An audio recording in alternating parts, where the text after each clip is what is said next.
Modes have been confusing guitarists for as long as I've been a guitar player. When I was first taught the subject as a beginner, I remember being perplexed by the question of why are we attaching funny names to scales simply because we're not starting them on the tonic? Whether you're a first-timer or the subject has left you scratching your head in confusion, you've come to the right channel. Let's demystify modes.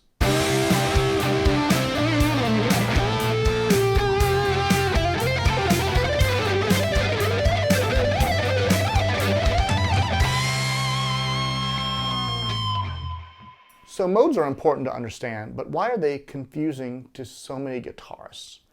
I see many confusing scale shapes with modes. It doesn't help that there are many guitar teachers labeling scale shapes modally. And then there's the general misinformation that modes are simply playing scales starting on a different note. Not to mention all the exotic names. It's all Greek to me. So I'm going to share with you some key concepts that aren't normally taught on the subject, but will greatly demystify things. There are 3 concepts that will hopefully make the subject much easier to digest and to unlock the power of modes for us as musicians. The first concept is the idea of the tonal center. A tonal center is the note everything revolves around and resolves to for a song or chord progression. This note is usually the same note as the key signature of the song. However, when it is different, that is when we might deploy modes. The second demystifying concept is to understand that there are major modes and minor modes. Armed with this knowledge, we can group major modes together as we are learning them. Let's explore the modes by choosing one tonal center, playing the appropriate major or minor chord over them, and then droning it. And ladies and gentlemen, I'm going to do all this without a looper or backing track. Do not try this at home, kids. I'm a highly trained professional. Objects in a mirror may be closer than they appear. And while I'm issuing warnings, never pet a porcupine, never eat yellow snow, don't use a hairdryer in the shower, especially when drying pets. And if a tree falls in the forest, the guitar still makes a sound.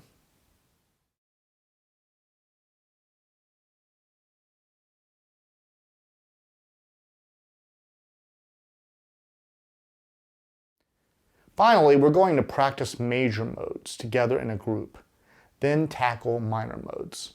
This will also allow us to compare major modes to major scales, discovering the distinctive signature of each mode's personality. Okay, so let's say you were in the key of E major. The key signature for the key of E major is going to be 4 sharps, and your E major scale would be just played over 1 octave. But what if the key was different than the key signature? Now when I use the word key, I mean the note everything resolves to and revolves around. Let's use a different term, the tonal center. What if the tonal center was a different note than the key signature? Now for purposes of the video, I'm going to keep the tonal center E. I'm going to drone that E. But what if our key signature was B major, 5 sharps? Whoops. There it is.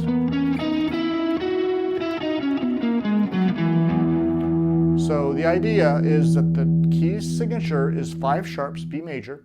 The key, or the tonal center, is E.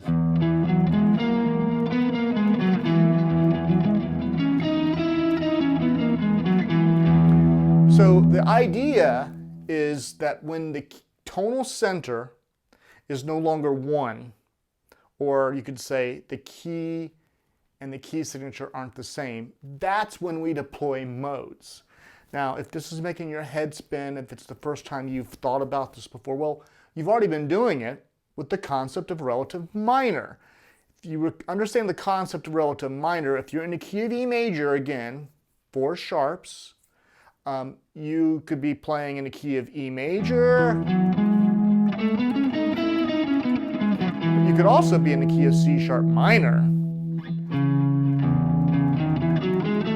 Actually, I shouldn't drone that E because we'd have a C sharp minor.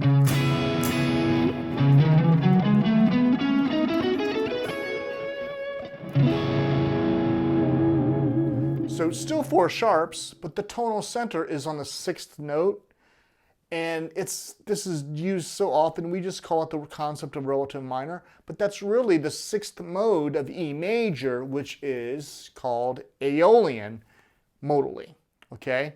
So that's the idea. So if you can visualize your scales, when the tonal center is no longer the first scale degree, if it's the 2nd or the 3rd or the 4th, any of the other ones, that note, again, that everything revolves around, resolves to, the note that is what we call the key. Now we're deploying modes. So that's how we want to practice modes and think about modes. That's another one. And we'll let that E drone. All right, so we're going to practice major modes together, and then we're going to do minor modes together, and I'm going to even play a major chord. I'm going to pick the key of E because we can drone that 6th string. But there's an E major chord. The first mode, you should already be familiar with this one, is E major, is the E major scale, otherwise known as E Ionian, and it would be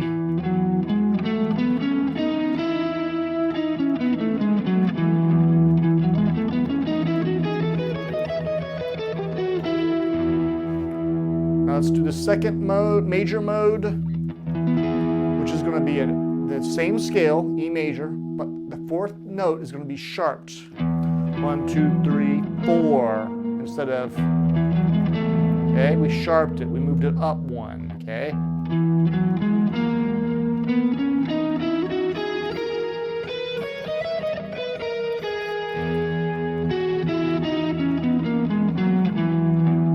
That's Lydian. Yeah, it's the 4th scale degree of the key of B. So yeah, you could say, key signature is B, key is still E, tonal center. That concept of tonal center is what unlocks modes. Also notice, I'm doing Lydian in the same box area that I did Ionian. That's important because a lot of guitar teachers are confusing the students by telling you each shape is a mode, and I can see why you might want to label them that way just to remember them, although I think there's a simpler way. I just say, like this E major scale, I'm 7th fret, right? So I'm just playing 7th position E major, or 7th position B major, or whatever, okay? So that's the better way to label your scale shapes so that you don't confuse them with modes, okay? All right, so stick with me. We're in a key of E major. That's Lydian. It's got a majestic sound. To me, it's got a mysterious sound. It's a very bright sounding mode. Now let's do E Mixolydian. E Mixolydian is going to be E major with a flat 7. 1, 2, 3, 4, 5, 6, 7. When I tell you these modes and I describe them this way,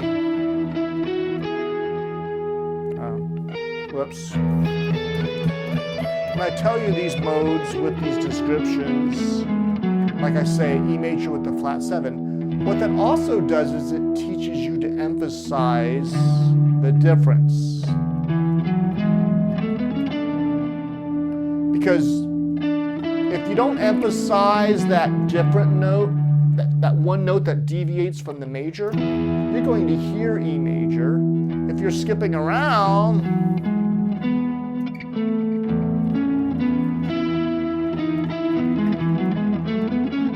sorry, I couldn't help it. I heard Joya Jesu's Man's Desire right there.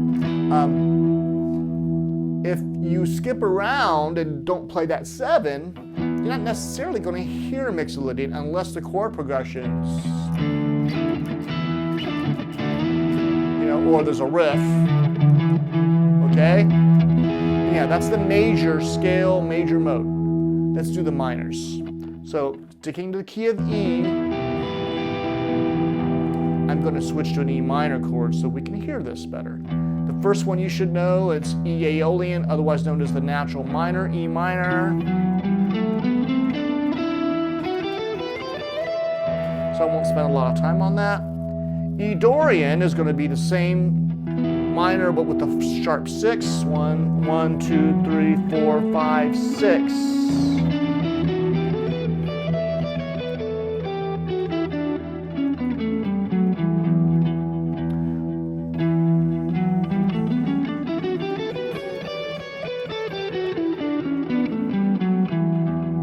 That's E Dorian.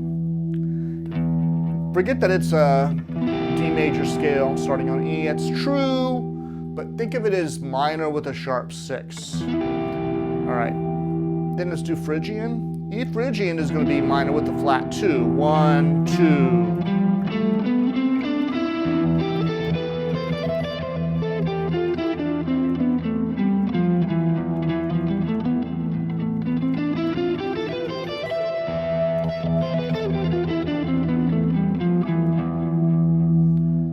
Final mode is, I'm going to show you Locrian, which is really a diminished mode, so better to play E diminished chord, but a diminished chord is just a minor with a flat 5, so I kind of group these in with the minor as well.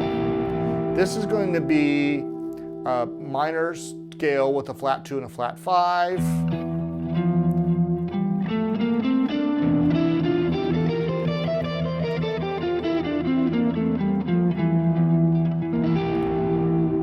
That diminished chord. So what you should see that I'm doing is all the modes are in one box. We're grouping major modes together and then minor modes together. We're keeping the same tonal center. While I'm droning it here, you could use a looper. I'm playing a major chord before the major modes, a minor chord before the minor modes, and that's training our ears. I'm thinking of the scale or the mode by comparing it to the major or minor parent mode, we'll call it. There's only one note difference, and I am emphasizing that different note in order to better identify and hear that mode. This is how you learn modes.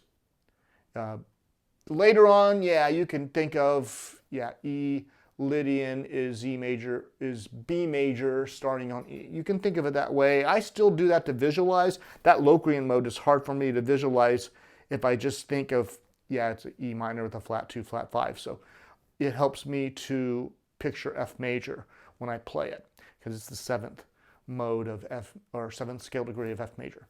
Yeah, that helps for visualization on a fretboard. But ultimately you want to think of them like I described earlier, like E Lydian is E major with a sharp 4, okay? That's the way you want to think about them. That'll help you leverage them. So I hope that really helps. So hey, don't forget to like and subscribe if you're enjoying the content on this video. I've got another idea for a video to go deeper on this subject where we're going to discuss modal chord progressions, which will help us to identify chord progressions that are harmonized based on modes. When you see certain chords, they're kind of identifiers that tell us what modes will work, that they kind of beg some modes to be played over them. So again, like and subscribe and you'll be best equipped to catch that content when I drop it. So I hope you found this teaching on modes helpful. I hope it really demystified things. Until next time.